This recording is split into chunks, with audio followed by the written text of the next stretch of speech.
What if I told you Lamelo Ball is currently averaging his lowest amount of points, rebounds, minutes, and field goal percentage since he was a rookie, but despite that, he's having the most impactful season of his career. Lamelo, run off the line, off the window, making me happy. It's going up. Yes! The best third quarter ever!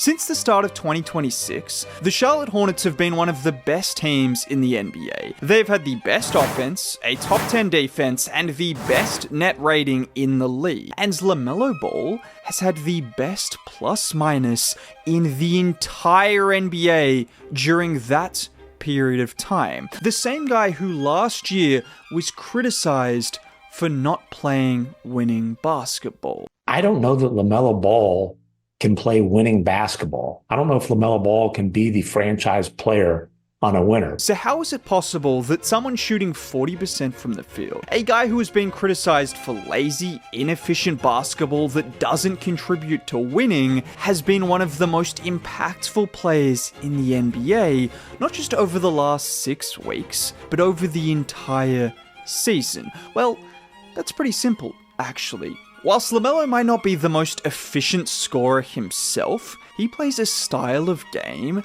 that makes everyone around him better, and we are seeing that on a nightly basis. Because it would be easy to look at the numbers and think Lamelo hasn't changed, or even think he's gotten worse, but you have to go beyond just the field goal percentage and points per game when talking about Lamelo. It's a cliche, but Lamelo truly is the head of the snake. The Hornets offense starts with Lamelo, and whilst most people have seen the kind of passes he can throw, they've seen him go behind the back, throw it between the legs, throw alley-oops in transition to Miles Bridges, they have seen him do absolutely everything with a basketball that very few players in NBA history could even dare to do. What Lamelo also does is he constantly creates advantages for his teammates in simpler ways as well. Just like on this play where Con kicks it to him, he gets past Dyson, and watch him draw the entire Hawks defense, finding Bridges in the corner,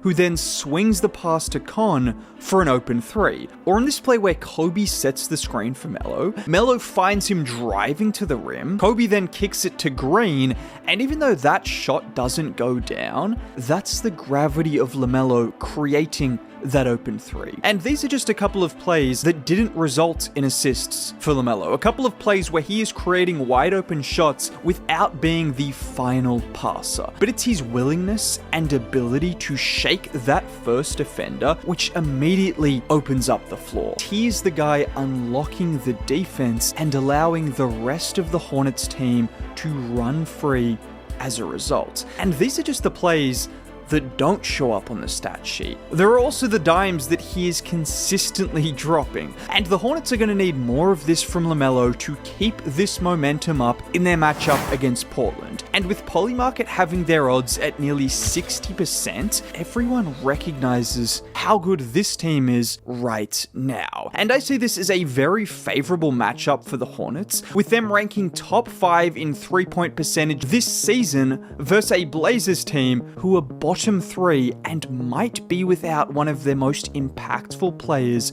Donovan Clingan. So those odds of 60% could quickly turn to 70 or 80% after the Hornets' hot start and turn into a profit for you. And I could see them having the edge in this matchup. And with Polymarket, you can have the edge as well. Because instead of waiting until after the game to cash out, you don't have to worry about being blocked. You also don't have to worry about having nearly 10% of your earnings taken from you. And on top of this, Polymarket is legal in all 50 states. So download the app now to get to the top of the waitlist only by using my link in the description below. And one thing about Melo's progression as a player is you can see he actually trusts his teammates now. For once, he finally has good teammates, and he is the kind of guy, despite being called an empty stats guy, his offense is so much better and more effective when he has shooting around him because of how he loves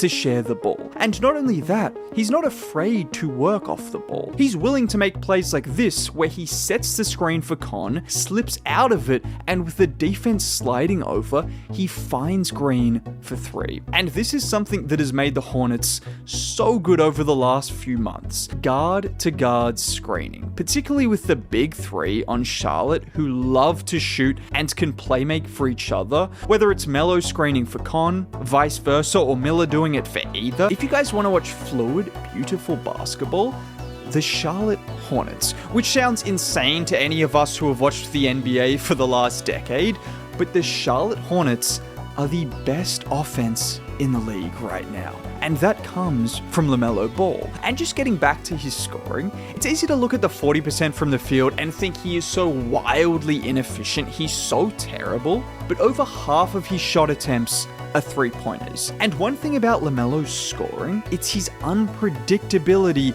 as a scorer that opens up his game as a playmaker. And as long as teams treat Melo like a scorer, that opens up the floor for Charlotte's offense to be the best in the NBA. And just to emphasize the impact Lamelo has had on this league best offense, according to estimated plus minus, which is generally one of the best advanced stats out there, he ranks higher than Donovan Mitchell, Giannis, Jalen Brunson, Tyrese Maxey, and almost everyone in the league for offensive estimated plus minus. And it shows with the Hornets as well, with them being 12 points better per 100 possessions with him on the floor. Now, does all of this mean Lamelo is a perfect player that doesn't have any weaknesses? No, it doesn't. And whilst a lot of people talk about his 3-point shot selection being his biggest weakness, generally his 3-point shooting is his best form of scoring. Yes, he takes some insane shots, he also makes